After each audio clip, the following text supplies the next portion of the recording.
Good morning, everyone.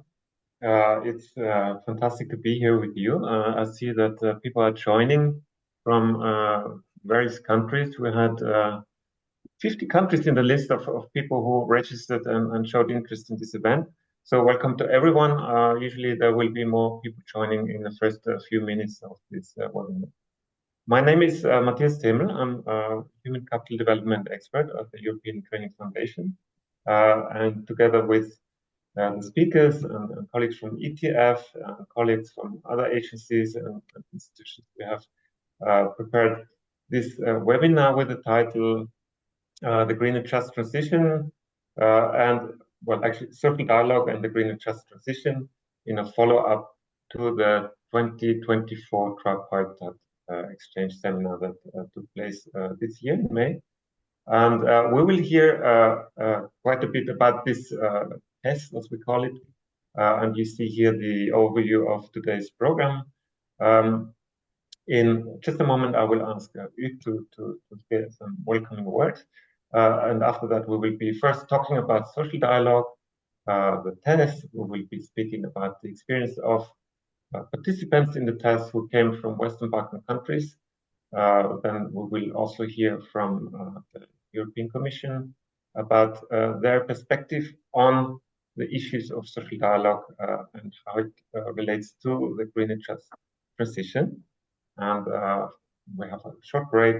And after that, we will dive into a more practical level and we'll be discussing together with our guest from Center of Vocational Excellence how that works in practice and on the ground. And I'm very excited for this very diverse program.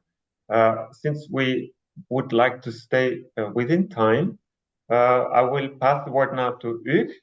Hugues is our head of unit for human capital development intelligence. Hugues manages the information collection processes at ETF and how we monitor our partner countries for that and lifelong learning. Hugues, welcome this morning. Please say a few words to open this webinar and give us a good start. Thank you, Matthias, and good morning, everyone. I hope you can hear me well. So I'm very glad and very excited to open this webinar on social dialogue and the green transition. You know, it's a very important topic for the EU, for the countries that you represent, actually for everyone.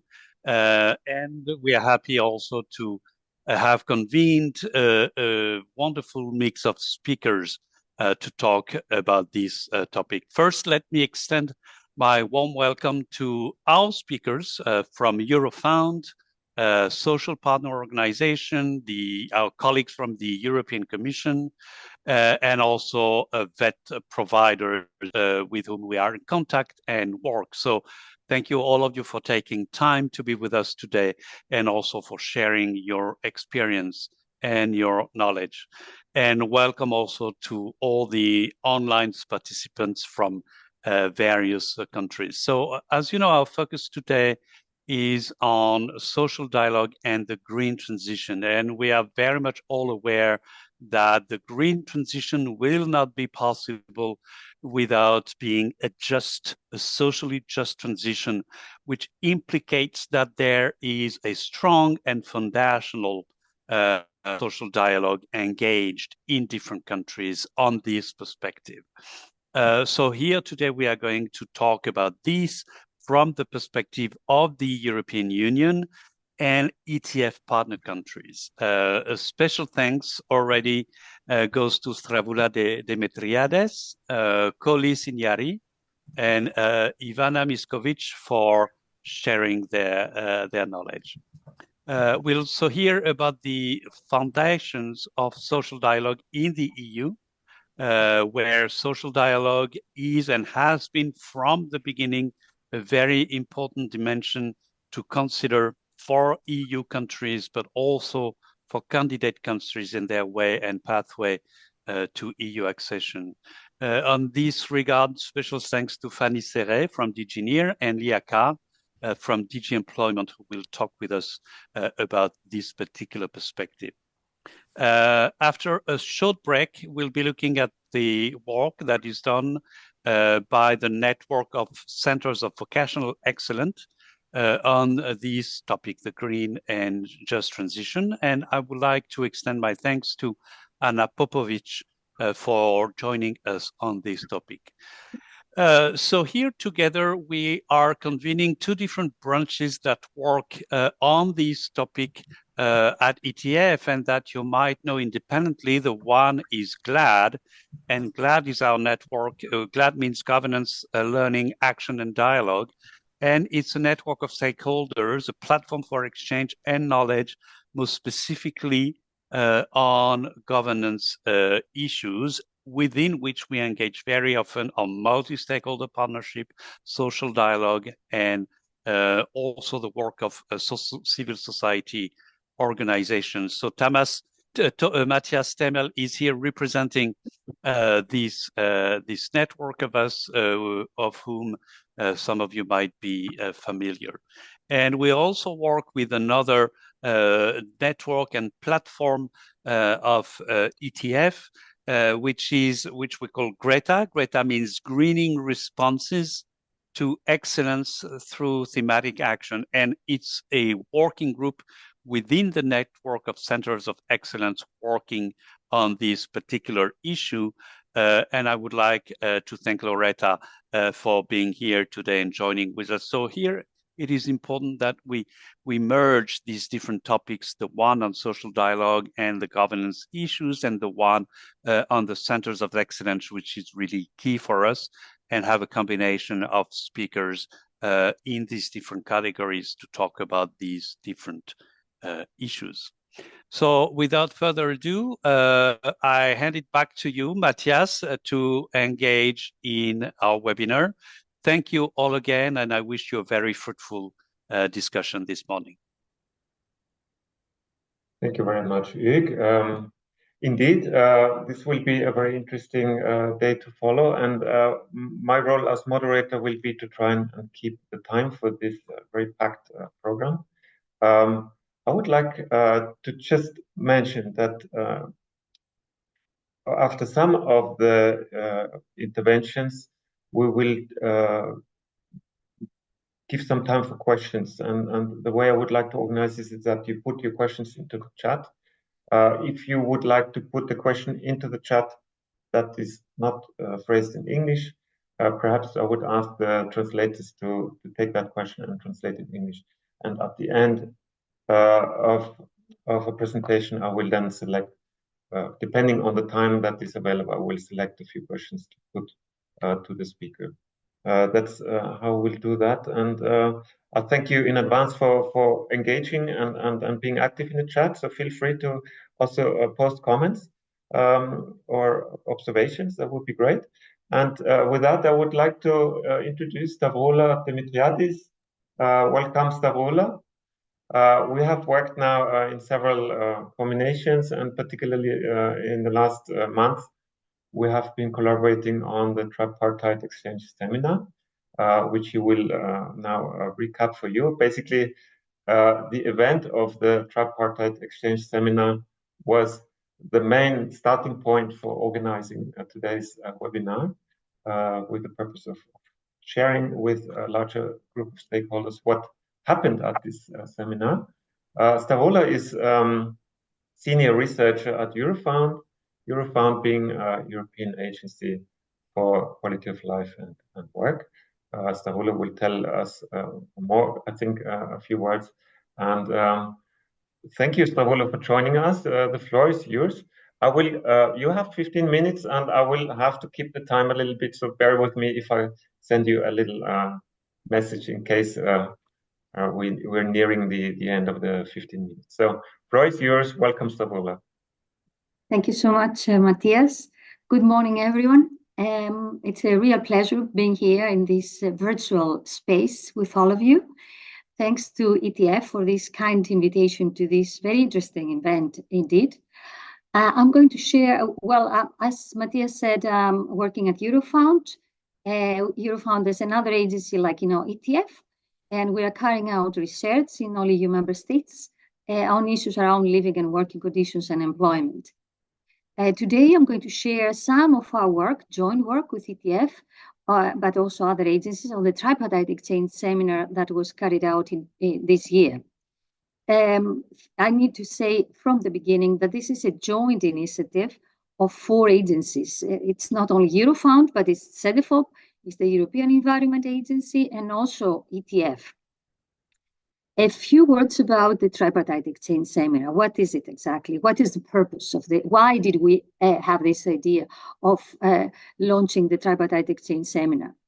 This was not something new. Eurofound was already engaging into that years ago with the Central and Eastern European countries at the time. And this was proved to be very successful, and we decided to launch those tripartite exchange seminars. This one took place in 2024, this year, and it's a tripartite, as the title says. Why do we want to have those? Because the objective is to strengthen the social dialogue. We want to support tripartism, and we want to give participants this experience of learning from each other, learning from experiences, what works and what doesn't work. They're all very valuable experiences, and also to connect with each other. The participants of this seminar are from representatives from national employers organizations, trade unions organizations, but also governments. And mainly we focus on EU, but this year we also expanded to some Western Balkan economies so that we can further assist them in their accession process. The focus this year with the seminar was on social dialogue, the green just transition, and we focused on skills, employment, impacts of policies, and so on. So we try to combine research on the one side, but also knowledge sharing that comes from the participants themselves, but also from us. As I said, we wanted to have participants from the Western Balkan region to help them with the accession, and also because we know that there are certain socioeconomic challenges that are associated with the green transition, and these decisions and policy choices need to be made jointly on a consensus basis. And of course, social dialogue is at the heart of the European pillar of social rights, and we wanted to make sure, that these structures are supported, and participants from both sides exchange with each other and learn what works and what doesn't work. And this is perfectly in line with the EU policy agenda, of course, on various issues. Why the green transition? Why did we focus on to talk about the green transition? We know that climate change poses an existential threat to our economies, to our societies. We have seen flooding incidents. We have seen heat waves in our economies in Europe. Of course, there was support by the European Commission through the European Solidarity Fund to our economies. But then if we want to have a thriving economy, a thriving society that cares about the well-being of our citizens, And we need to ensure that there is a balance in the food system, in the mobility system, the energy system, and the built environment in a holistic way, not just on their own. And this is where the governments, social partners play a big role. And this is why TESS was put in place. And as you know, there are European policies on the green transition. We have the European Green Deal at the heart of this, which puts Europe as the first climate neutral continent in the world, as we know. But there are several policies that are associated with that. So the test participants, who are they and how were selected? So we had an open call on all the agencies' websites. So we invited everybody to express their interest in participating. And then we had a discussion with our steering group on the basis of some criteria we have set. The steering group consists of EU-level social partners, governments representatives, plus the European Commission, who had DG Employment on our steering group. So we selected participants, and from the Western Balkan region, we had participants from Albania, Bosnia and Herzegovina, Kosovo, Montenegro, and Serbia. So we try to keep, a balance in terms of who participates. The seminar, the residential one, it took place in Brussels. It was hosted by the European Economic and Social Committee. And we had representatives from the EU level, cross-sector, but also sector social dialogue groups participating, plus the European Economic Social Committee, and of course, DG Employment participating and sharing their experiences with all the participants. We also had, a chair to remind them about their decisions when they are thinking about the future generations. I think it's important to make it clear from the beginning that here we don't lecture participants. They're all practitioners. They come from government departments, they come from trade unions, from employers. We don't lecture them. We want them to share their own experience with each other. This is how they can learn. So we use different methods, like the fishbowl exercise. Look at the Belgian government representative here, sharing her views with all the others about good practices, how social dialogue helps green transition. And this is where, the participants, employers groups, as you see here, the trade unions and the governments put down their notes about the challenges, opportunities, and policy changes that need to be made in order to make the green just transition work in their countries. So the participants themselves identified the challenges, but of course other opportunities. So here, if we focus only on the Western Balkan region, I would like to show you what they said. The challenges are weak institutional framework, lack of meaningful consultation of social partners, some issues around capacity, not enough engagement with the green transition topics. Also, they mentioned that there is a need for more agreements. We need to have more agreements, either tripartite or bipartite, and need to base decisions on consensus. There are opportunities, of course, like, we can have win-win solutions if we follow this route. And we can have initiatives that focus on improving education system, training, having, skilling and upskilling initiatives, resilience of companies. The resilience of companies becomes even stronger. And we have clear training plans for the workers themselves. And of course, let's not forget, there will be innovation, modernization, that can be pursued. The participants suggested that there should be some policy changes if we want this to happen, really. So they talked about giving emphasis on sectoral, creating expert centers at sectoral level, because certain industries need to decarbonize, and you need to prepare the firms, but also the workers about that. Then they talked about the policy implementation. How can this be done? Who should be involved? How? What they talked about this in work. They talked about social conditionalities in public funding. When governments provide grants, they should include also social conditionalities, training and skills, of course, training programs, and even overhauling the education policy. So let me share here some interesting practices that they have suggested. The participants, they shared among themselves. So what did they say? Like the employers, for instance, the employers group said that there is a very interesting example in Italy. There is a training portal that they have established through a sectoral agreement. There are more than 18,000 companies and more than 917,000 workers covered through this. So they keep records of training of workers on a digital dossier, which is based on a blockchain technology. So employees get a digital passport certifying training skills, and those are recognized by the industry.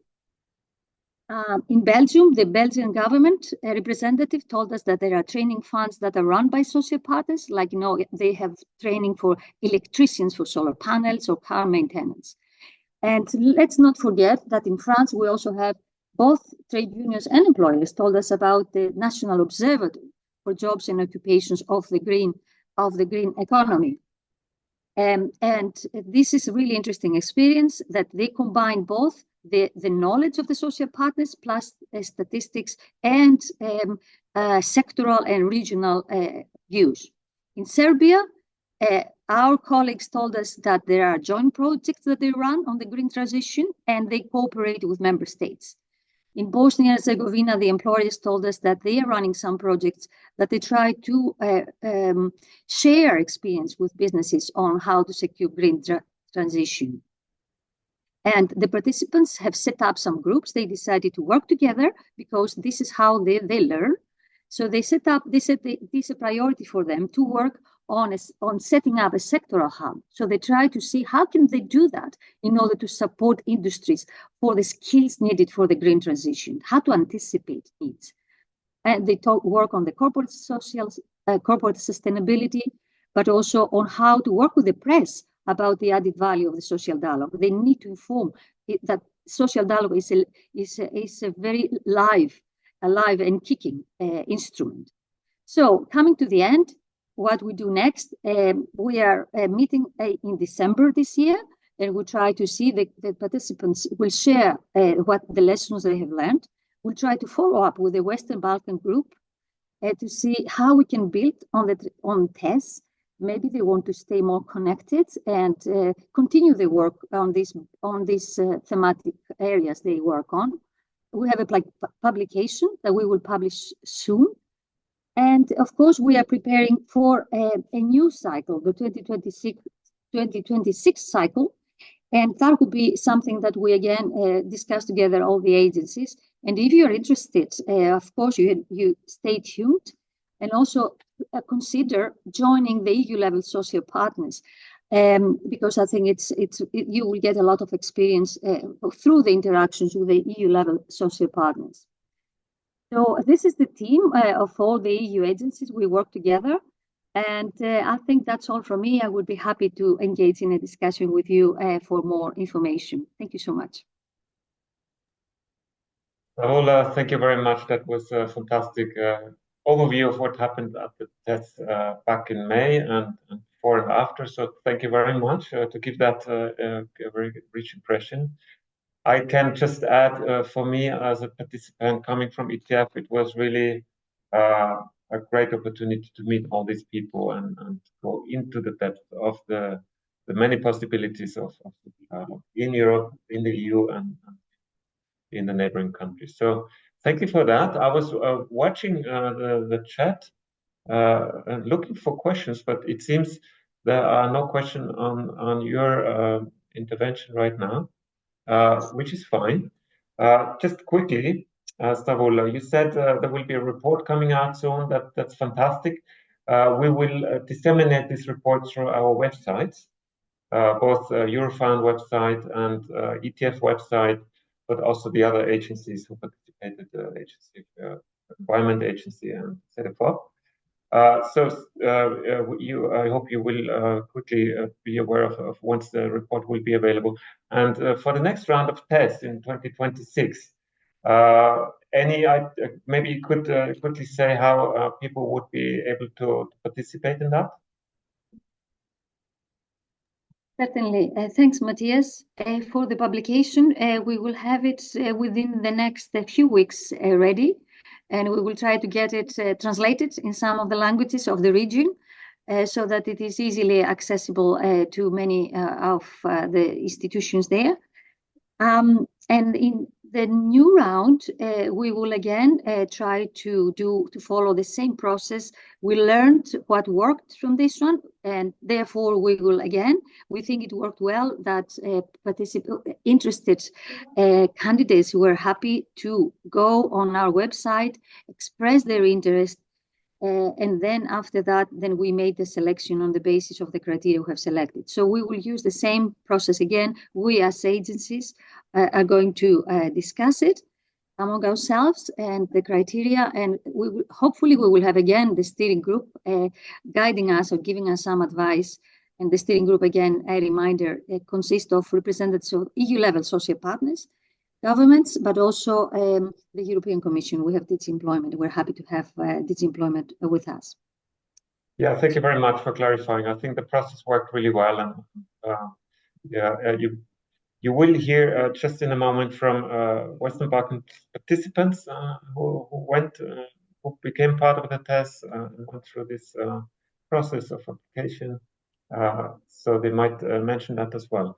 That two invitees, one dear colleague from Albania, Kolis Injari, who will speak first and give us some impressions from his experience at the TESS 24. And then, hello, Koli. Hello, Matthias. Hello. And then, yes. Yeah, maybe you can start. You have about 10 minutes to maybe give us a quick roundup of your impressions from the test, and what did it mean when you came back from the test? Did it change anything in your daily work and your maybe your priorities, etc.? So, Colin, the floor is yours. Welcome. Thank you very much, Matthias. I'm very pleased here to be among the distinguished guests, and of course, I listened to Stavroula. She spoke about all the region and the key issues. I'm speaking about only Albania. I am the Secretary General and Executive Director of the Business Albania, of the sole employees organization of Albania. And I participated in tests, which I thought I did it very well, taking part in the activity of tests. First, that there I saw very professional people and experts in these topics, and also with the idea to analyze the issue that we can deal with as a social partner in my country. As a Business Albania, as an employers organization, welcomed the invitation to participate in tests, as it has seen also the interest also of the Albanian businesses to enter the green industry. Many companies in Albania are looking into eco-friendly technologies, energy efficiency measures, and circular economy practices. In Albania, only 39% of energy sources have hydroelectric and solar energy. That means pure renewable energy. And 61 are fuels, wood, coal, LPG, thick crude oil products. As a result, as a consequence, the Albanian government is engaging itself in climate change strategies and the promotion of renewable energy strategies. As a consequence, we say that many things have a reason for us to deal with topics related now to green just transition. What was worthy the test to serve, the test experience in the context of Albanian social dialogue. Dialogue between businesses and government is essential in creating a regulatory framework that incentivizes sustainable, as we speak also, sustainable investments while maintaining economy stability. Employers' organization can help businesses adapt, ensuring that they remain competitive and innovative in the evolving market. New sectors such as renewable energy, green technology, and circular economies create significant growth potential. We as employers' organization play a key role in helping companies now to invest in reskilling and also upskilling their workforce. This allows employees to transition smoothly and avoid large-scale unemployment, benefiting both workers, in this case, workers and employers. Engagement with green just transition can help employers, organizations as ours, guide our members now in complying with these regulations and reducing the risks associated with non-compliance. We say fines, reputation damages, and so on. That's why we are here as a representative of the employers' organization. Employers' organizations that embrace the principle of just green transition improve their social license to operate, building trust and legitimacy with stakeholders in the framework of so-called social responsibility and stakeholder expectations. By ensuring that vulnerable workers and communities, which is one of the main issues in this for the green technology, are not left behind, employers, organizations, employers in this employers organizations can promote a fair and more inclusive transition.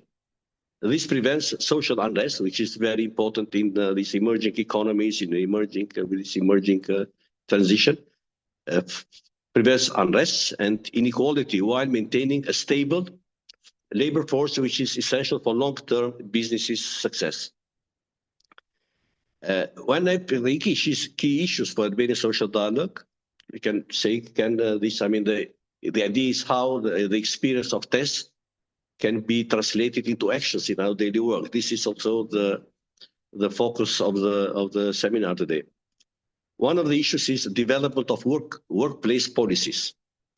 This is by encouraging businesses to adopt and implement sustainability policies that prioritize energy efficiency, waste reduction, and the use of renewable resources. One of the main issues that we have put in our agenda is also the training and education, or green skills training. By providing ongoing professional development focused on green technology, renewable energy, resource management, and other sustainability practices. This prepares workers for emerging industries and technologies. And we are in the training and education, we are very good ongoing on this issue, and we are part or stakeholder of the educational programs, training programs in this issue, because we see it very, very important. And many of the economically relevant sectors, we say that in the Western Balkan countries region, face significant ecological challenges. And they will transform in the coming years if all the countries of us achieve the goals becoming ecological, more sustainable. What are now challenges? Because we have also some challenges. Ensuring inclusivity in the dialogue remains a challenge. Participation of all stakeholders and actors, particularly for rural communities and industries that heavily rely on fossil fuels or have low level of innovation. Albania also faces, of course, financial constraints in developing the infrastructure needed for a green transition. And there are concerns about how to manage it, how to manage the costs, the economic cost, while maintaining what we are, together with the trade unions, maintaining the social equity. We say that the social dialogue, as it is mentioned also by all the speakers, is crucial in ensuring that Albania's transition is not only environmentally sustainable, but also socially fair. It involves cooperation between government, businesses, and labor unions, and of course, civil society, to create policies that are inclusive, balancing the need of green growth with social justice. Albania, as a candidate for EU membership, is aligning its policies with EU standards, including environmental regulations.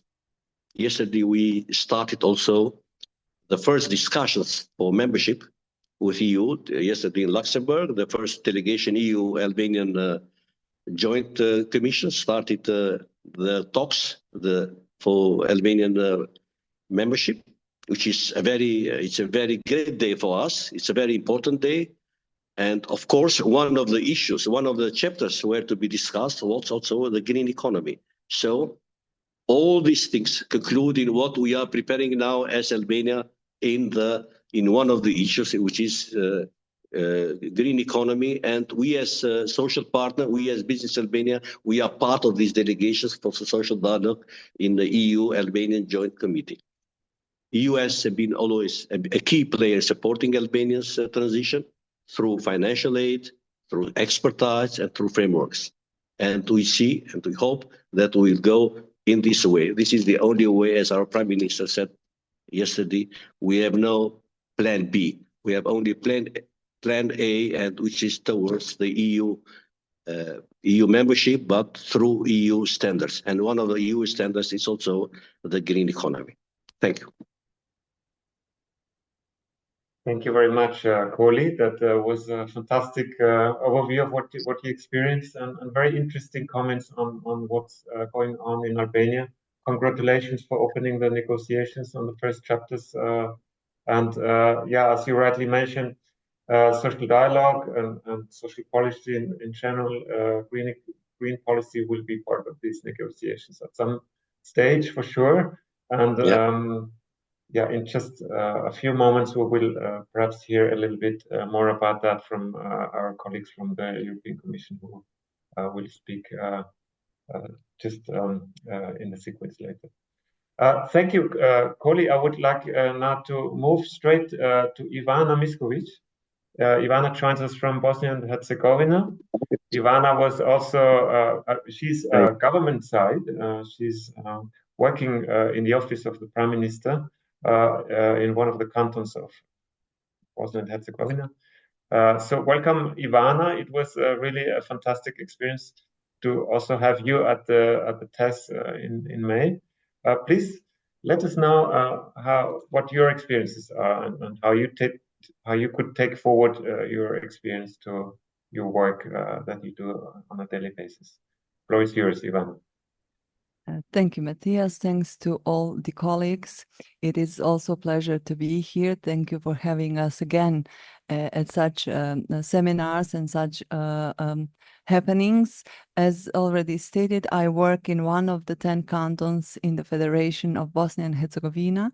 And I will just share shortly with you my experience, my current work, and the experience and future collaborations that are expected after the seminar in Brussels. So first, let me just shortly say that I will try sharing my presentation and just to see which were the main takeaways from the TES seminar and about current situation and everyday work, and also about the work with my colleagues from the TES seminar and about the topics that include just and green transition in Bosnia and Herzegovina. I'm also happy to see that many people from Bosnia and Herzegovina admitted to this seminar. It means that the topics are relevant and the people are in the topics and are in trying to catch up with the practices from the European Union, and also to see that my colleagues from other Western Balkan countries also are participating in these gatherings. So as one of the main takeaways of the main things that we have learned at the TES seminar are the values gained from the seminar, are the topics that we worked on, transformation of regions, all the colleagues from the Western Balkan countries and other EU member states share their experiences.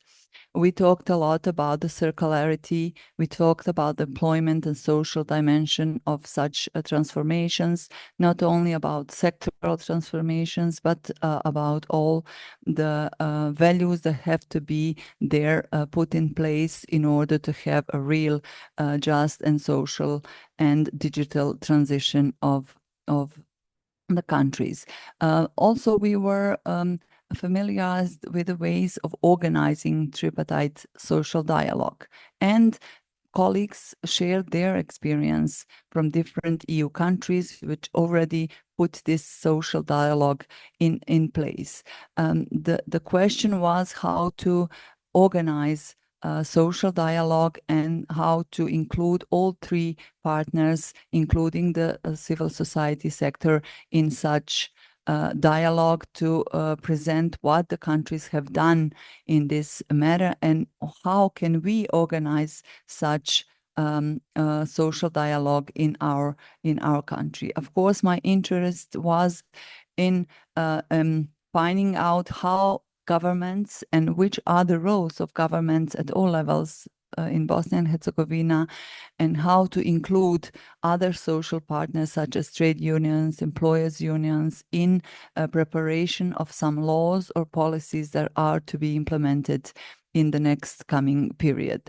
Also, we talked a lot about the extension of our work, not only at the seminar, but after the seminar, and talked a lot about the topics for our future collaborations, not only among the Western Balkan countries, but also we talked a lot about partnerships with EU member states and how we can be involved in such practices as partners, as countries that will implement these practices in the coming period. As Ms. Demetriadis already stated, we have agreed on several topics to further develop and further deepen, such as hubs, such as social dialogue, such as this green transition and reporting about the sustainability. Those are the practices that some of us met for the first time, and I'm very thankful and grateful to all my colleagues that shared their experience and that we know what are we to expect when we start our negotiations and when we start our work in the EU integration processes. As already said, the main takeaways are the processes, are the best practices, are the shared experiences among us, and to see that those are still the common challenges, not only in the Western Balkan countries, but still in some of the EU countries as well. Also, the engagement of the governments and all other social partners are very important, how to engage, how to start the processes, and how to bring in the topics in everyday work, because that is not a job that somebody else will do for us. We have to do our everyday job and try to connect it with a green and just transition, including the digital transition as well. So the current situation in Bosnia and Herzegovina, as my colleague already mentioned, and as you all know, we as a candidate country are starting the processes of negotiations. That means that we will negotiate all the chapters in order to align our practices, align our laws and bylaws with the EU acquis. And the topic of green and just transition is horizontal theme in all of the chapters, or if not in all, in many of the chapters of negotiating countries. Also, the countries are currently in the process of drafting and having this reform agenda for Western Balkan countries, which were also negotiated at the Berlin process a few days ago, including Bosnia and Herzegovina, which has a little bit lagging behind the other countries, but still hoping for the reforms to happen in order to have the facilities such as grants and funding from the loans and financial institutions. Many of the topics from the reform agenda are connected directly to the green and just transition, including social transition. Also, we are currently programming the IPA instrument. As you all know, that we use the pre-accession instrument for the country and also for the multi-country instruments. We are in preparation of the last 3 years of the IPA instrument, not only for the single countries, but for the multi-country IPA. And many of them have topics and include topics such as just transition of cold regions, and every other many topics related to this transition. Also, the test seminar and the experience from it has helped us to engage topics in our development projects. As you know, we have access to many of the cross-border and transnational projects, such as territorial cooperation known as Interreg. Now, when we apply for such projects, we include topics of a just transition, of greening, of skills, of competences for new occupations, and for training and development of human capacities, of human capital, in order to address the topics when we are in the process of having it. So as for the future work and opportunities, as colleague said, we have extended our work. We have had some online meetings with the colleagues from Western Balkan countries. We are working on the topics. We are working on the instruments, on the possible financing of several activities. We are very much interested in the topics such as today's seminar on GLAD and other topics. As already mentioned, not only the in-employment sector, but educational one, social sector, and developing wet and green skills for the future occupations that will be introduced as well in our countries.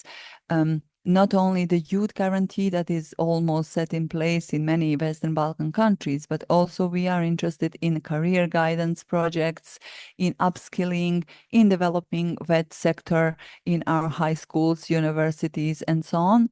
And also there are many opportunities that we see now in the engagement of our governments and ministries in these excellence centers or centers of excellence. We have already started with some activities like recognizing the talented students in order to activate them, in order to see the topics, to see the occupations that can be green very quickly, and to put in place some action plans for future activities of our ministries of education, but also how to introduce new occupations. This will be a lot of work for our excellence centers, and we hope here to develop some of the collaboration with the existing networks, with the existing experiences that can be shared with Western Balkan countries. Also, one of the main tasks of all included partners, including the governments, will be the engagement in advocating and introducing social dialogue, because many people in the country, many people who bring some solutions, who develop policies, are not very well familiarized with the practice of social dialogue, not quite as we have learned it in Brussels on how to do it, how to engage, how to ask, how to improve policies in order for all three and all partners to be happy to have the solution that can be put in place and that everybody will have a benefit from it. So building good and strong relations with our partners will be one of the main tasks I think for all the governments at all levels, not only in Bosnia and Herzegovina, but also in other Western Balkan countries. So thank you for the attention. I hope I have been within the time. I'm here for the questions, and please, if you have any actions or development projects where we can be included, we will be very much, we would appreciate if you include our institutions, vet providers, ministries, social partners, employment services, in order to feel the practice in the European Union and to make a better place for the people in Bosnia and Herzegovina and in the whole EU. Thank you very much, Ivana. That was very interesting again. I think you pointed out some of the very important points. First of all, it becomes clear listening to you and Polly from Albania that there's a lot happening. You mentioned the youth guarantee, you mentioned the growth plan, you mentioned the green agenda. There were mentioned the EU accession negotiations. So a lot is happening. I think all at every step of the way, as you just said, in the end, it's important to keep social dialogue in mind, to make sure it's included, to design the projects in such a way that social dialogue will take place and gets the space needed. And here I refer back to what Kohli said. He referred to trust and legitimacy, and I think these are two essential dimensions of social dialogue where more can be done and where each of you and each of us can contribute to create this trust, legitimacy, and you know, make sure that social dialogue is not forgotten and the importance of keeping everyone around the table is being maintained. So thanks a lot for these two very enlightening insights from Albania and from Bosnia and Herzegovina. Thank you, Kohli, and thank you, Ivana. We're more or less in time. I would like to pick up one question from the chat, which was asking about this type of seminar and whether it could not be also provided for specific, if I understand correctly, that to have a seminar which is focusing more on other regions, such as North Africa. I think we don't have, to answer this question, we don't have a specific plan to do that for different regions separately, but we have, ETF has in the past worked a lot on social dialogue also in the region of Northern Africa and other regions, for instance, Eastern Europe. And ETF is, of course, planning to stay on that topic and offer additional events such as this in the future. Please just simply stay in touch, and we will try to have more information sharing and joint activities such as this one in the future. Thank you for that question. In keeping with our time schedule, I would like to move on to our next two speakers, both of them coming from the European Commission. And I'm very grateful to introduce to you both Fanny Serret. Welcome, Fanny. Nice to see you again. Great you could make it today. And Lena Carr, also from Brussels. Hello, Lena. Nice to see you on the screen. Fanny Serret is working for DG NEAR, that's the Director General for Enlargement. So this is the part of the European Commission which is working with the candidate countries to prepare EU accession and engage in negotiations. Fanny is a policy officer in DG NEAR and engaged with these processes. Lena Carr is also working for the Commission, but she's working for the Director General for Employment. So Lena is in charge to look at labor within the EU, looking at how member states follow EU recommendations and regulation in terms of labor and labor relations.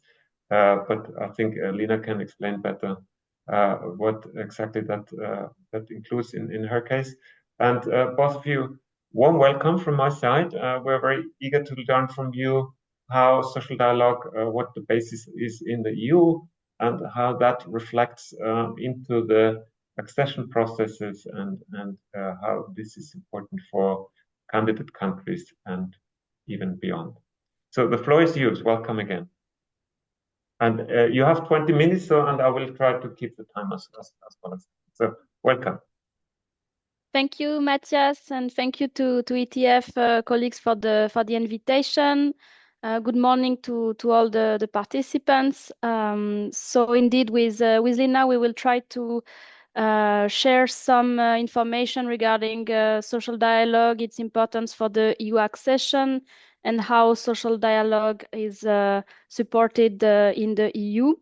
Maybe just as a background to complement on what previous speakers mentioned regarding indeed the focus on the enlargement, we are now seeing that a new College of Commissioner is preparing for the next mandate, and we see that the enlargement has been indicated as a priority for all commissioners in their mission letter. So there is a very high momentum, and the enlargement process is among the top priorities for the European Union. And in this context, we see that social dialogue is a fundamental component of the European social model. So for the member states, but also for the accessing countries. And to ensure that the social dialogue can really empower social partners to contribute and design social employment policies. There are several elements to have in mind. So as it was already mentioned, indeed, in the European acquis, which is an ensemble of principles, legislations that the member states need to endorse and respect, and so which is also relevant for the future member states. We see as the strategic framework on employment and social policy, the European Pillar of Social Rights. It is articulated around 20 pillars or principles. It also has an action plan, and it is monitored with a social scoreboard. And among the pillars, the pillar 8 focuses on social dialogue. And it highlights the importance of ensuring that employers are informed about employment conditions and protection in case of dismissals. It also highlights the importance of having workers involved in social dialogue. This European Pillar of Social Rights has already been endorsed by the Western Balkans government, and it has been already monitored using the social scoreboard, for instance, in the economic reform program, which is a process mirroring the European semester. So this is a very important framework, which is the basis for European employment and social policies. Next slide, please. So maybe to give you a bit more examples. So as it was mentioned in the European acquis, so it is divided in 35 chapters that are explained and discussed, organized in different clusters.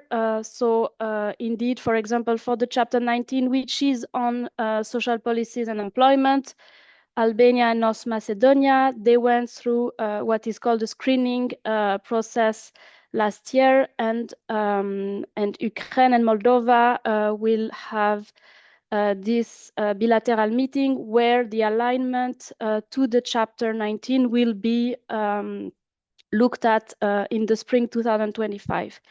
And in this chapter 19, we can find some common principles like treaties, charter, but also a decision and directives, so which need to be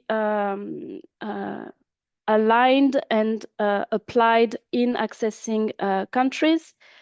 And in this chapter, it also ILO conventions are included, such as the Convention on the Right to Collective Bargaining and Action, including strike. So this is to give you an example of elements that are included in this chapter, which need to be transposed in the future member states and with a certain deadline when it regards the directive. So future member states, they are obliged to include this into their national legislation. Next slide, please. So here you can see a bit more in detail some relevant directives about important aspects of social dialogue and the role of the social partners in, for instance, ensuring information, consultation process of the employees. And here you can see that these directives are part of the hard acquis. So these are really elements that need to be in the legislation. So the future member states have to really transpose them. Maybe I will not go into the detail, but you will probably receive the slides and can refer to those if needed. Next slide, please. Here also, I will not maybe go into the detail, but just to mention so that you can see the different directives and different aspects that are really showing how the role of the social partners is important. Also to look at the enlargement process. So on a yearly basis, the Commission prepares annual report on the progress regarding the different chapters in the accessing country. And for instance, last year, regarding the Western Balkans, there was a recommendation. So the recommendation needs to be followed up in the next 12 months. And there was one on the need for the Western Balkans to strengthen bipartite and tripartite social dialogue and investment in upskilling and reskilling to address structural mismatches in skills. Because indeed, as it was already mentioned, for the green and digital transition to be fair, there are some there is a social dimension that needs to be really highlighted to ensure that nobody is left behind and that sectors and workers that are most affected by the transition can be supported, including by upskilling or reskilling programs. In the enlargement report for Ukraine, there was also a mention on the necessity to strengthen the social dialogue and the role of the social dialogue in building a functioning labor market and addressing skills shortage once the war ends, and requesting also support to capacity building for the social partners as a necessary dimension. So this shows that indeed capacity building is a priority in this area. Next slide, please. And in this regards, I can mention as examples projects that are supported with IPA. And these two are multi-country project. One is with the Eurofund agency to indeed strengthen data and analysis in the area of living and working conditions to ensure that social dialogue and policy making is happening based on data and evidence. Another project which is relevant for social dialogue and the social partner is the ESAP, the Employment and Social Affairs platform, and there have been several phases for this project, which aim at supporting the implementation of the European Pillar of Social Rights, with some element of focus on social dialogue. And this project is implemented by the ILO and the Regional Cooperation Council. You can find on the next slide a bit more focus on this social dialogue component in the SAP project, which indeed aims at fostering the tripartite and bipartite social dialogue, the collective bargaining component, and trying to really empower and develop the capacities of the social partners to contribute to drafting legislations and defending positions in different fora, and also with the dimension of upskilling and developing this collective bargaining aspect. So you can find in the platform, in the website, information, publications of the platform, events that are organized in the different countries, which can be of interest also for you to join. Next slide, please. Also, some instruments that are available for the social partners to mention. So one is called Socio Plus. It's a EU technical assistance facility, which is really specialized in social policies, employment, and labor. The way it works, so it's demand-driven. So the request comes from the beneficiaries. It's peer-to-peer. And social partners are among eligible requesters. There were missions organized in the Western Balkans. Some of you may have been already in contact with SocioPlus via the EU delegations, but so far we don't have actions benefiting to the social partner, but this is an available instruments for you. And on the SocioPlus website, you can find examples of technical assistant actions that have been dedicated and that have supported social partners in other countries, because this is an instrument that is available for all enlargement and neighborhood countries. And this is indeed an interesting tool for you. Another instrument is TAIEX, the Technical Assistance and Information Exchange Instrument of the European Commission, which is also demand-driven and peer-to-peer. And through this TAIEX instrument, you can have different type of activities, so workshops, study visits, expert missions. So it's a bit lighter than SocioPlus. With SocioPlus, you can see actions that are taking place on average around 10-12 months.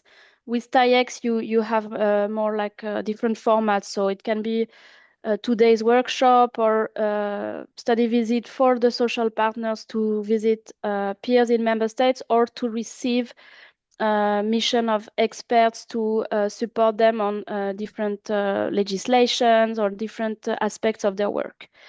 And so social partners can be the requester. And with TAIEX, there is one more or less recent example of an action which was requested by Ukraine on strengthening regional social dialogue and receiving some best practices from EU member states on how to strengthen this regional dimension in the social dialogue. So just to give you these examples of available instruments that can be mobilized directly by social partners. So I think this is my last slide, and indeed, so I will give the floor to my dear colleague Lina, who will really give you more information about how the social dialogue is supported in the EU. Thank you for your attention. Hey, thank you. Thank you very much, Fanny, for this introduction and diving into what is really happening in terms of the enlargement of the European Union.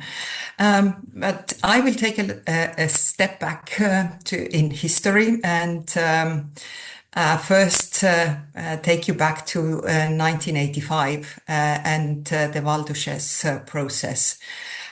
This is really the point where the European level cross-industry social dialogue started. It was an initiative taken by Jacques Delors, who at the time was an incoming president of the European Commission. And he invited all the representatives of the European social partners to sit down together and to see how social dialogue could be advanced. The second step after that, or the second important step after that, was a social partner agreement in 1991, which was later incorporated first as an annex to the Single Market Act, and then incorporated in the Maastricht Treaty in 1992. And this actually sets really a firm treaty basis for social dialogue, European social dialogue. And this agreement called for strong social partner role in formulating and implementing EU social and employment policies. So next slide, please. So this is just another little detour to history. So before and after Val d'Uchaise. So actually the social dialogue as such goes back a very long way when it comes to the European Union as we know it today. So there were already formal and informal consultations of social partners in the European steel and coal community, which started in 1951. Val d'Uchaise we already touched upon, and it became an important part of the functioning also of the internal market. Then again, I mentioned that it was incorporated in the Maastricht Treaty, very strong basis for the social dialogue that really pushed forward and established the social dialogue as we know today. And since 2002, the social partners have really affirmed their autonomy and started adopting regular joint work programs on various social dialogue issues. Many of these agreements have been implemented. I can give you some examples. There is an agreement on digitalization. There is an agreement on intergenerational solidarity and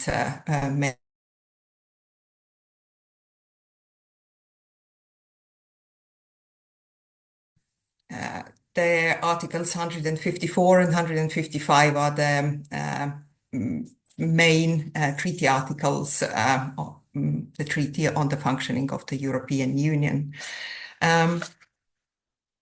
So next slide, please. We at the European level, there is two types of social dialogue. One is bipartite, which means it's between the social partners, employers and trade unions. And there is a cross-industry social dialogue covering the whole economy. And then there are 44 sectoral social dialogue committees that cover specific sectors.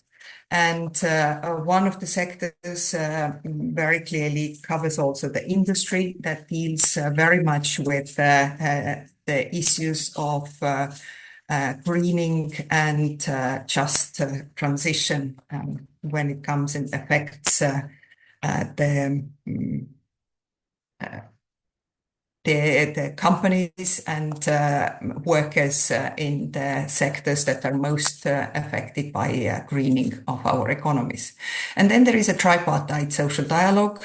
The most high-level event is a tripartite social summit. It is taking place since 1997, and the president of the Council of the European Union invites the social partners, employers, trade unions, and EU institutions to attend. And it usually takes place just before the European Council meeting. So we actually have one this week, if I'm not mistaken. And then there are various advisory committees. So there is a social dialogue committee where the cross-industry social dialogues meet with the European Commission to discuss issues that are topical, that need to propose ideas and how to resolve most pressing issues at any particular time. Then there is another one which is called EMCO. This is actually a council's working committee on employment, and social partners are regularly invited to discuss with member state representatives on the issues like the European semester, the country-specific recommendations that are issued within the framework of the European semester. And some of the member states actually have received the recommendations on strengthening of social dialogue. And then there is a macroeconomic dialogue, which is also a high-level tripartite meeting before the ECOFIN Council where the finance ministers meet to discuss the state of economy in the European Union. Next slide, please. And this is just to show you who their cross-industry social partners are. So representatives of European workers is the European Trade Union Confederation, and representatives of the workers, the employers. The biggest is Business Europe, which was established in 1958 and was known at the beginning as UNICEF, if I'm not mistaken. And then we have SGI Europe, which is the European Center of Employers and Enterprises providing public services. They were known originally as CEEP. So they all the employers organizations have changed their names along the way. And then the third organization, which joined the European level social dialogue at the later stage, is now called SME United, previously UAPME. And as you can see, it was established in 1981 and represents craft, small and medium-sized enterprises. So next slide, please. Lina, I'm very sorry to quickly just give you an update. We're running a little bit late. Okay. Do you think it's feasible to finish in about 3-4 minutes? Would that yes, work? definitely, Okay. definitely. Yes. Thank you so much. So what is really important and what is happening today? So in January 2023, the European Commission proposed a council recommendation and also issued a communication on strengthening social dialogue. Basically this, and the council, as you can see, adopted the recommendation on the 12th of June 2023. And there are two parts to this. So first is the enabling social dialogue to thrive at national level, so at member states, and what there are recommendations, what the member states should and could do to strengthen social dialogue at national level. you can see then ensure the consultation of social partners on the design and implementation of economic, employment and social policy, encourage social partners to look at new forms of work and atypical employment and communicate widely about these benefits and enable an increase in workers' and employers' organizations' capacity. And there are quite a bit of support for capacity building for social partners at national level. So next slide, please. And the second part is promoting social dialogue and social partners' involvement at European level. This part really looks at how to reinforce European sectoral social dialogue and how to modernize the framework, how to continue to support social partner agreements, because according to the social dialogue setup, social partners can agree between them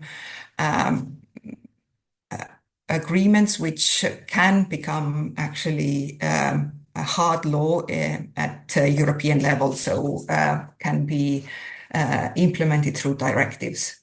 So, and also how to strengthen social partners' involvement in EU policy making and how to make the EU's technical and financial support for social partners more effective. So next one. So we had Valdushes 2 in 2024.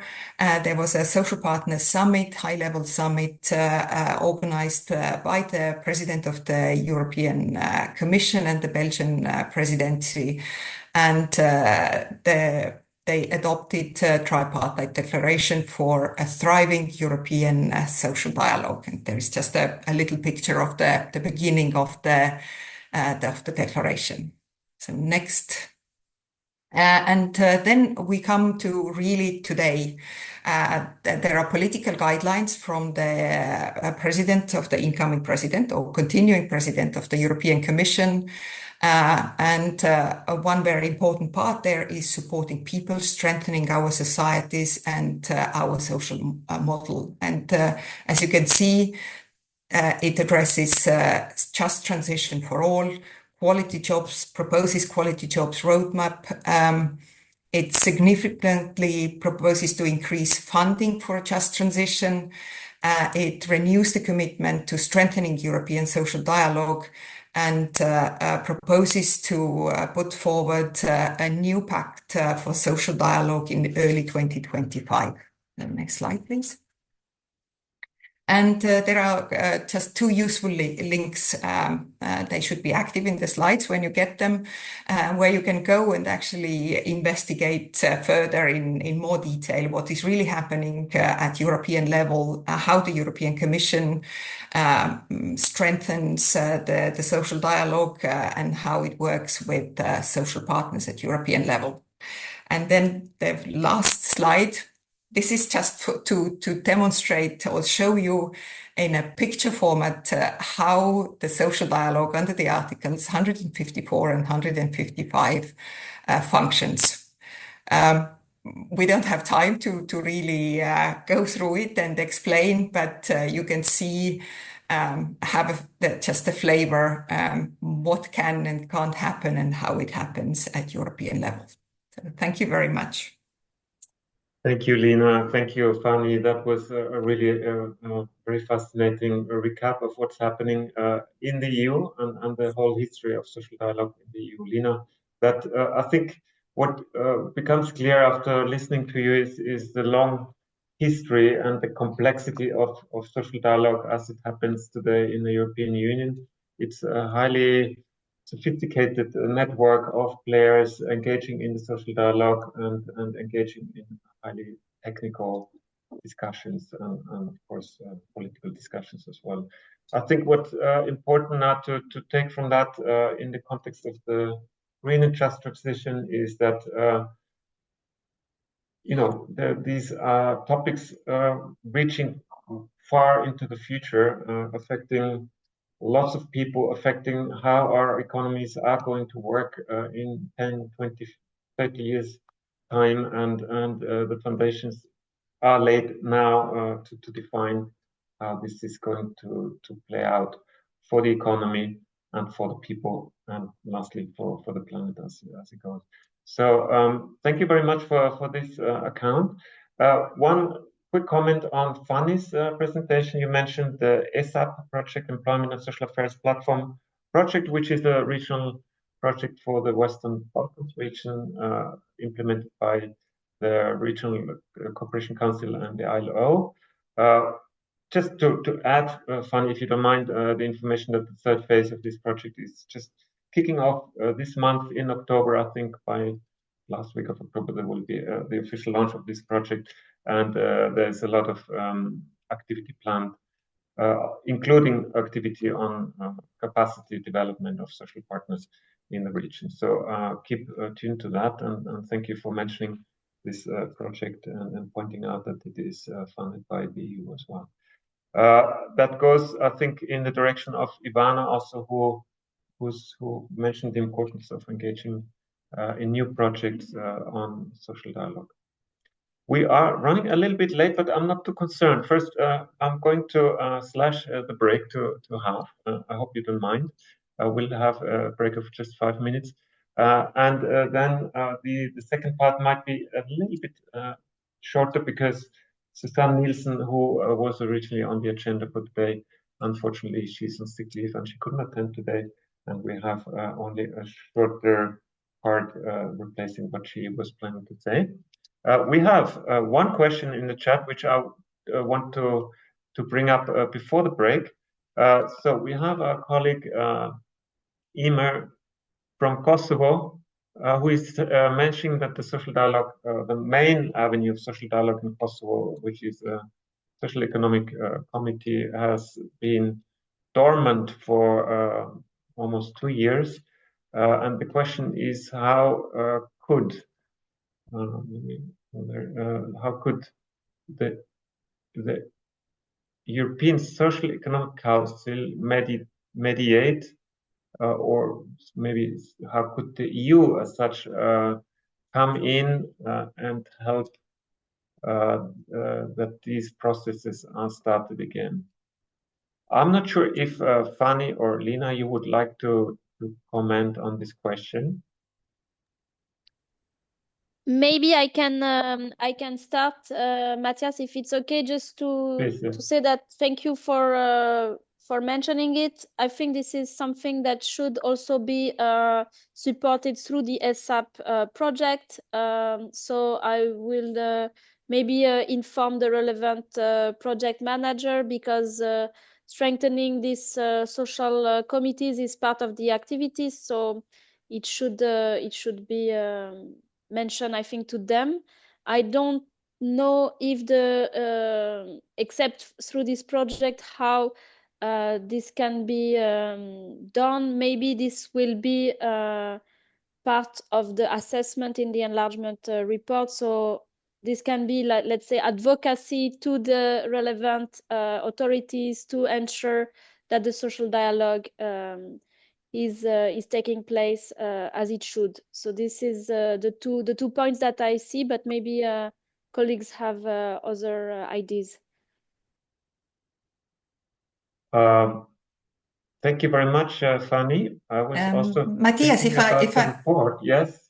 If I just may, for a very short comment, as Yes, as it happens, I'm the country desk in DG Employment for Kosovo, and obviously the technical level work is ongoing despite some political difficulties that exist at the moment and are kind of preventing the quick development of relations with Kosovo. But clearly one of the recommendations that goes out to the government is to strengthen social dialogue, to make sure that the structures are there, that they are functioning. And I keep, when the reports are prepared, I keep stressing these points all the time. Thank you very much, Lina. That's good to know, and I think that was a good and comprehensive answer to the question. If not, let us know through the chat. We have reserved a quick break. It is now 3 minutes to 12. Let's take 5 minutes for a quick break and then come back for the second part of this webinar, where we'll be diving into the more local aspect and local dimension of green and just transition and how this relates to skills. Thank you and see you in a few minutes. We'll be back at 2 minutes past 12.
So we are back from the break. I hope you had, it was a short break, but I hope you had enough time to grab a cup of coffee and take care of the most immediate needs. Now, we have heard a lot of things about the just transition already and how social dialogue is important in making a just transition possible and feasible and lay the foundation for the economic and social development of the next decades. Now, the second part of our webinar is more to the ground, it's more localized, it's more about what's happening on the ground and where solutions can be found concretely. Can everybody hear me? Sorry, I had some noise in the background. Yeah. So we're going to look at the Centers of Vocational Excellence, which here in ITEF we have created a network, which we call the INE network, which is the ETF network of excellence. And there's quite a large number of vocational training providers combined in this network. I'm speaking here for my colleague Susanne Nielsen, who was supposed to join us today and couldn't because of, unfortunately, she is on sick leave and couldn't join. So bear with me if I speak on her behalf to explain what we're doing in the network of excellence. Basically, these centers of vocational excellence are excellence precisely because they are able to create a local skills environment, a local skills ecosystem. I have some background noise. Please close your microphone. Thank you. So centers of vocational excellence are able to create a local skills ecosystem, and that ecosystem importantly involves social partners and everybody in the local geographical zone who can contribute in making skills more relevant and prepare the economy, the local businesses for green transition and the just transition. As it goes, so these centers for vocational excellence have a huge role to play in being providers of solutions, local solutions for global problems. That means that at the local level, they can discuss and decide on how to move forward with green skills and the needs for the green and just economy, green and sustainable economy. And these solutions can then be taken up by policymakers either to expand these solutions, roll them out in a larger context, or adapt these solutions to different contexts in different geographical areas. This is more or less how we see the role of centers of vocational excellence in or what their role can be in making a green and just transition happening. Now, today, I'm very glad to introduce to you Professor Anna Popovic. Anna is, hello Anna, nice to see you here on the screen. Thank you for accepting the invitation. Anna Popovic. To be here, thank you. Yeah, great, thank you. Anna Popovic is a professor at the Academy of Technical, Applied Studies. Applied Sciences, thank you. And we asked you to come in today to explain a little bit your experience in working together with social partners, and here particularly the employer side, because they are the ones who need you, the graduates from your academy. And I think you have a lot of experience and a long tradition in working with social partners. Anna, please tell us more. You have 10 minutes and the floor is yours. Thank you so much, Matthias. I will just put my slides on. Hope it works well. Can you please confirm it's fine? You see yes, it well? It works perfect. Great. So thank you once again. I'm happy to be connecting with the colleagues from ETF and as well other agencies and all participants at this event today. I will talk about the skills for the green and just transition. I'm coming from the Academy of Applied Studies, Polytechnica from Serbia, and I'm happy that we are in this time recognized as someone that can share good experiences in cooperation with companies, in implementing dual model of studies that I will talk more as a good practice example. I will also showcase some other cooperation modalities we have, and we'll be tackle about the role of the education providers. And finally, talk about the challenges and recommendations for engagement and cooperation that we came to.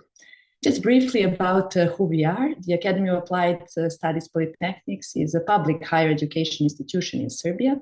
We are located in 3 cities, Belgrade, Požarevac, and Valjevo, while in Belgrade we have 3 locations.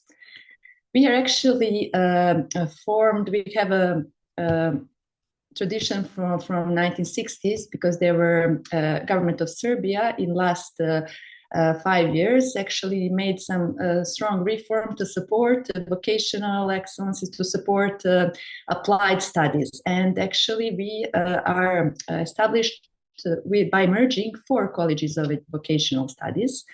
And now we have over 200 employees, 3,500 students.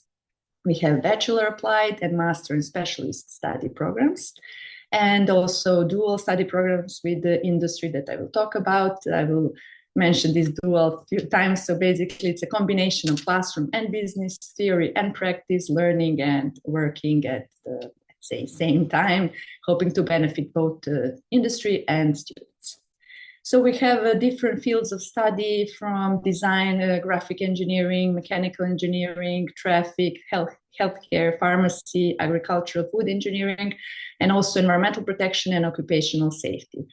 We have bachelor applied studies and master studies. We will not go through all the topics. I just wanted to show that we have over 30 programs, and it's a challenge sometimes to tackle all the different topics, let's say, relevantly and fully developing skills that are needed now. So that's why we are always trying to develop and to upgrade our programs. And we introduced since few years a classic model of studies and this dual model of studies on certain in certain fields.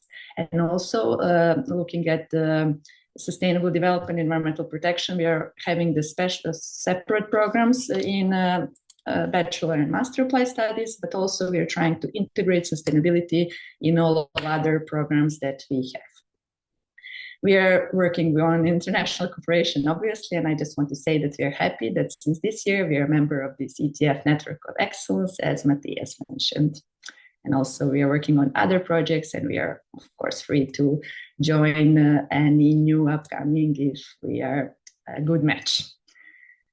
Now I just want to show, we will not go through details, but just want to show with this slide the complexity of green and just transition and skills development, what we have to tackle all together, thinking about to make it specific for the profession, to make it applicable to the certain enterprise or organization or certain fields of study or occupation. So we need to take care about the cultural dimension, ecological, economical, social.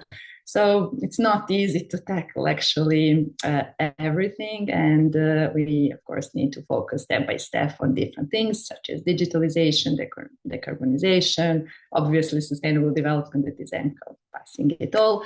And just this is a slide to show that it's not so easy, but of course we need to try to tackle it in this kind of a manner, in a collaborative manner and in an integrative manner, to have the whole picture in hand when we are discussing some problems or solutions. So basically the role of education sector, as Matthias mentioned, is have many faces. Of course, we have to educate future workforce, but also future leaders, let's say, or policymakers, and we need to make our education system as better as we can. And when it comes to knowledge and skills development, we need to have the adequate curriculum design, integrate sustainability, foster critical thinking, inspire action. And we cannot do it, of course, alone. So we need to have a strong collaboration, but also this interdisciplinary approach to combine insights from environmental science, economics, sociology, political science, and whatnot. We also need to provide this hands-on learning to students and the future workforce, because it's not enough, obviously, the theoretical models, but internship field studies and some dual models that I will show further. And again, finally, these data-driven insights can also help the policy development. So we have, when it comes to collaboration with the industry, our academy have over 160 signed agreements for business and technical cooperation. And we try to make and work on joint projects or development of some opportunities and trainings. But mostly we work with them to provide the professional internships, opportunities for students, and also we work with them more directly, intensively when it comes to dual model of studies, where they have to accept these students to work in their everyday environment. And there are, of course, some challenges about that, but I will talk on the slide that talks about the challenges and opportunities. When we talk about this cooperation with companies, we have also the Council of Employers. It's an official body, and we have 53 members, and we try to make them work with us to help them develop and improve our study programs, and also collaborate on different levels, such as projects and so on, and this dual model of studies. Because if we don't work together, if we don't have these dialogues, of course, it's not easy, and it's not even applicable to make a proper programs and implement them. Also, we try to have an exchange through scientific and professional conferences. We are organizing the Polytechnica conference already, 7 biannual conferences we organized. On the last one, last year, we had over 300 participants, 10 thematic areas in parallel, 17 countries in the committees, and the next one is in 2025. So I hope maybe we will meet some of you there. So basically this exchange, we believe, is also vital when it comes to connecting with industries, but also showing future students or workforce what they, let's say, need to do, and also maybe to show that we are also up to date, and that we are following the trends, and we need to also of course, follow them and implement them in the programs. So one of the trends, let's say, and in the last maybe 3-4 years, it's really emphasized also with the political support in Serbia to make a dual model of studies. It started even earlier with the secondary education, but since a few years ago, it's also there in the tertiary education, in the bachelor and master applied studies. So the idea is to combine practical training and work at the employer, like work-based learning, with teaching and higher education institutions. We believe the students will be easily employed with that. The employer will get the student who is already had on-job training and already is prepared to hit the ground running, let's say. But of course, we need to mention a few challenges, and also with that comes the opportunities, right? So this dual model, where you have students being taught in the academy or in the VET provider, in our institution, for example, while also working in the specific organization or industry or wherever. So these industries or these businesses need to pay the student. There is the amount stipulated in the law, how much, something about the 50% of the minimal pay range of that position. So basically this compensation for students that the companies need to give are sometimes burdensome for them, because especially for the micro, small and medium enterprises, because they don't have maybe that much of profits, or that much of especially also like overtaking the end of them working with them. They don't have that much of a capacity, so it can be a burden. Also, we have this retention rate that is higher, obviously, in the large enterprises, but it's not always easy to find a large enterprise having signed the agreement, cooperation for the dual education with your company, because it goes with the accreditation. Everything has to be made as a system. So we can switch from the costs also to this regulatory complexity, because this accreditation process is lengthy and complex and costly, and making it hard to follow up the industry needs and constant changes. So to answer to the needs that keep on evolving, because this process takes time. Also, I will mention that apart from these constant changes and developments, we have problems sometimes in the capacities. It can be technical capacities in the vet providers. I will tell you later on the good example how we will have built up our capacities through one project, but also in the industry side, in the in the companies, the mentors that need to be designated for the 1 to 5 students, they need to be also adequately educated and having the capacities, but also having the time, because they can be overburdened because of their regular job, especially in micro and SMEs. So these are also these kind of challenges that we face. And of course, we need in all this process to make sure that it's quality assured. And also, I just want to mention finally the bureaucratic hurdles that we also face. Because imagine that the director of the company, which is a large one, has to go in person to the police to get the like the document that he is not having any conviction charges. So imagine the high level professional needs to go on foot to the police because it's not documentation cannot be provided electronically or whatever. So these are the hurdles that you need to overcome, and some other documents that you have to have in an original form, and it takes time and so on. And maybe it's relevant if you have the mentors in the secondary education, but when we are talking about the students and everything, maybe some things can be somehow maybe made easier, and we are talking about it with the policymakers as well. So these are some of the challenges and opportunities that I will mention, but also I have to say, and to be fair with the industries and the businesses, they have many challenges. And when it comes to the green transition, they have also high compliance costs, also technical and knowledge barriers, also regulatory complexity and these bureaucratic hurdles. So basically, it's not easy. Very quick intervention. I'm sorry to interrupt. I'm really sorry.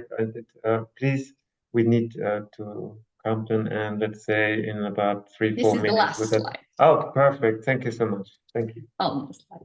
No problem. So basically, I will wrap up to say that we try to find solutions to the, let's say, lack of capacities in a technical means. So we applied, and we are happy to say that we are one of the awarded projects in the Regional Challenge Fund, where we somehow made a good cooperation with 10 different companies. We are the leader in this consortium. And the title is Preparing the Mechatronics and Industry for Zero Students for Future Corporate Challenges.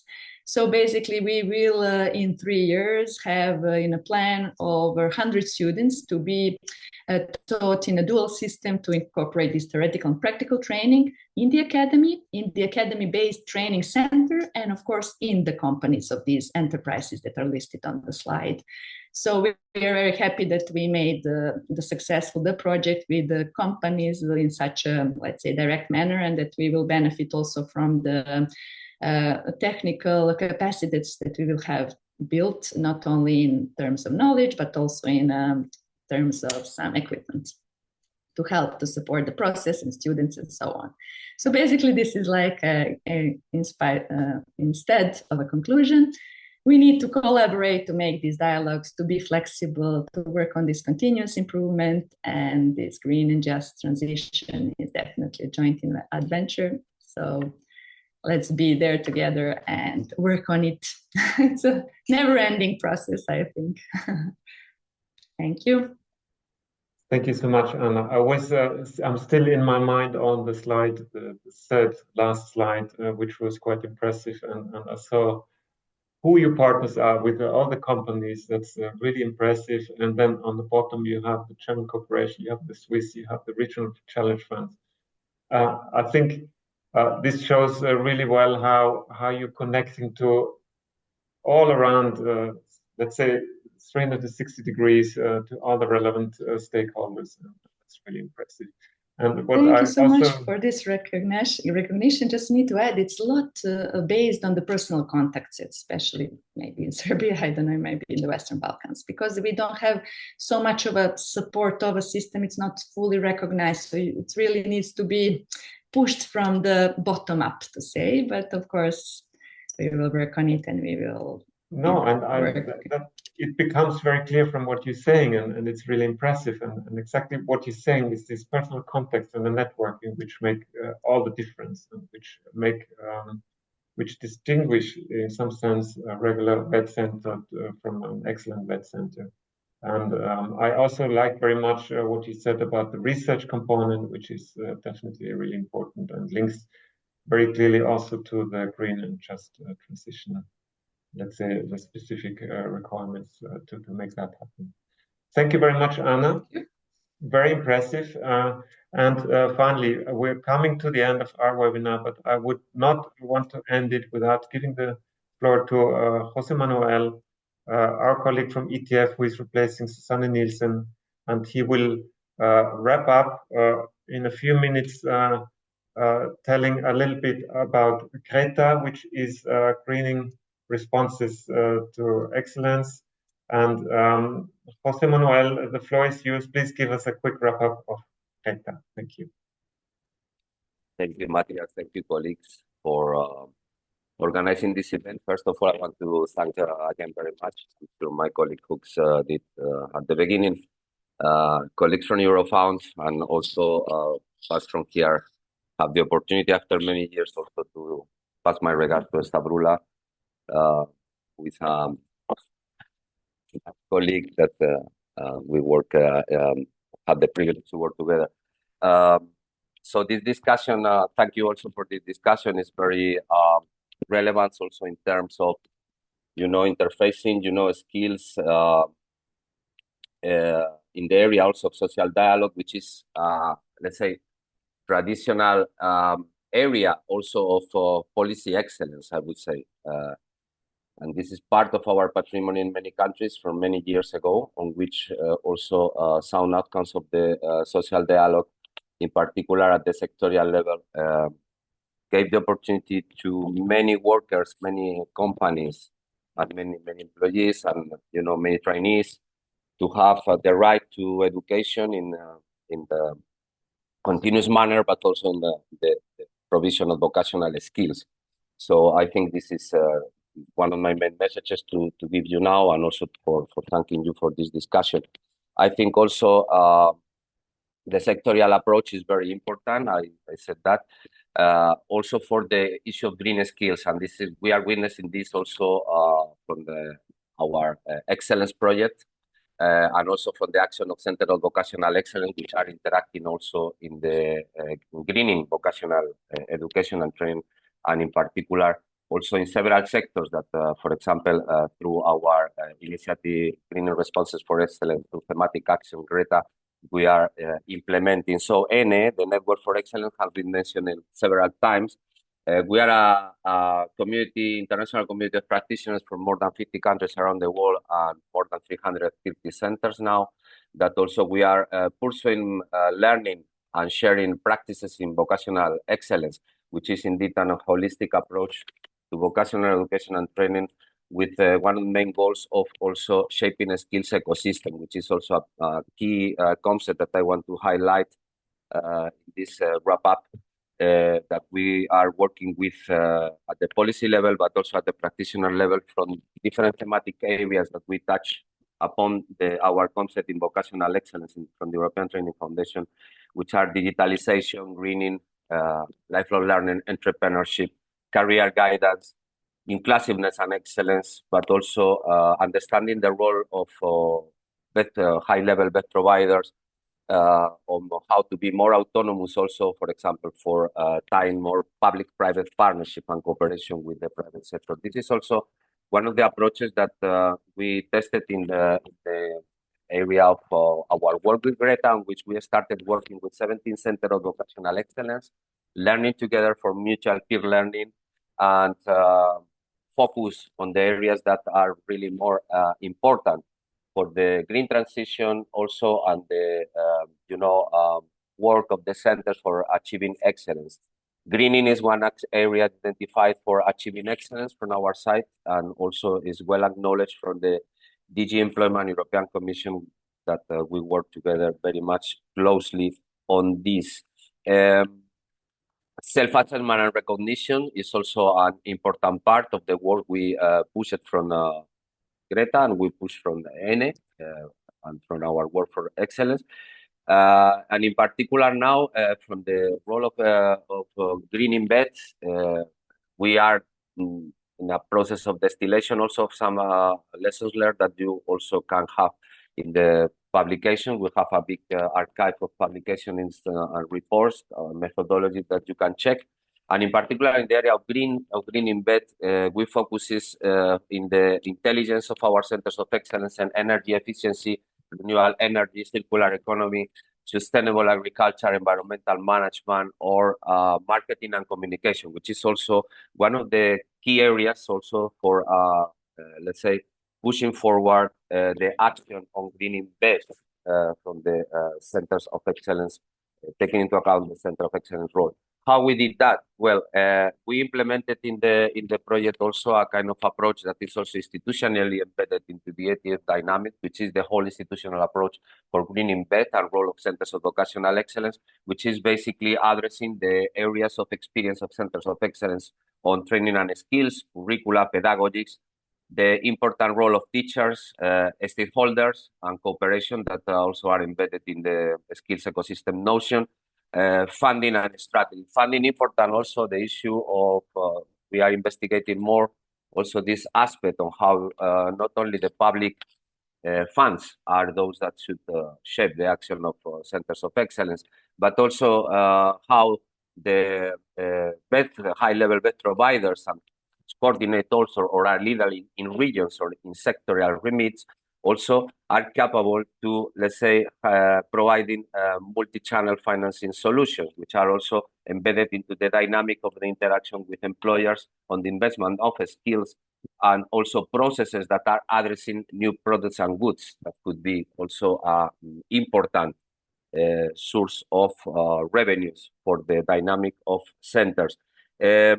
For concluding and wrapping up a little bit what I am sharing with you, it is very important to remind that in this whole institutional approach, our work also from the commitment from the Network for Excellence is also the issue of integrating green skills and green discussions in the international dialogue and cooperation. And this is an opportunity in this event to be with you today.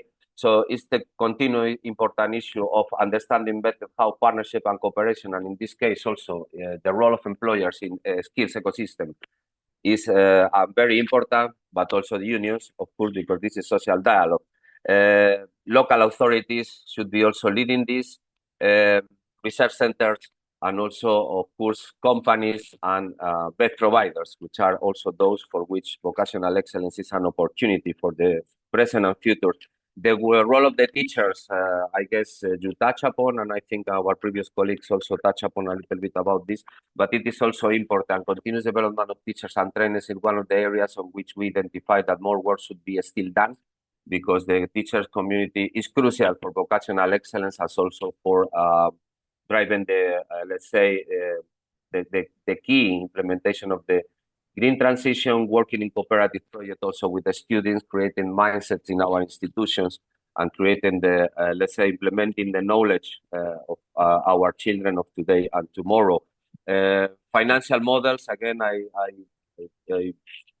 I remind, and also among our recommendations, the lessons learned from our green partnership is also the issue of the recognition of COVID recognition, and also we are working very closely with the European Commission, as I said before, on, let's say, not only identifying and self-assessing what are the areas better to improve for the COVID and to develop excellence, but also to give them the chance to be recognized and accredited as the provider that also are leading a new generation of vocational education and training centers and ecosystems. Having said that, I thank you very much for giving me the chance to be with you a little bit, and wish you the best, and hope next time to see you also on site. Thank you. Matthias, over to you. Thank you very much. Thank you, Manuel. And that was, I know, a little bit of a briefer than planned recap of the work of ENE. I have to say, one of the last slides you showed was the ecosystem with the central circle and the other circles around. And it was really amazing to see how this graph shows exactly what Anna was describing in what she described to us about her Center of Excellence. So that's quite amazing work. With that, I would have to close this webinar. I would like to continue with the discussion, but the time is up, and I would like to just make one announcement to everyone. Within the GLAD practice, community of practice, we're planning to have a next event coming up soon. Hopefully, by the end of this year, we will have a webinar on the governance of lifelong learning. In case you're interested, please stay tuned and register. You will find the information on our website and the other channels. With that, I would like to thank again all our speakers for your fantastic contributions, interesting insights and knowledge that you shared. And let's hope that together we can push not only for better realization of the green and just transition, but also push for more social dialogue, for more capacity development, and work together in a network also in future. You will get all the presentations delivered in a post package. Feel free to get in touch with me or other colleagues in ETF or the speakers, and let's keep talking about these really important topics. Thank you so much, everyone, and see you again soon in one of our events. Have a nice day. All the best. Thank you. Thank you. Goodbye. Thank you. Thank you, everyone. Goodbye. Bye.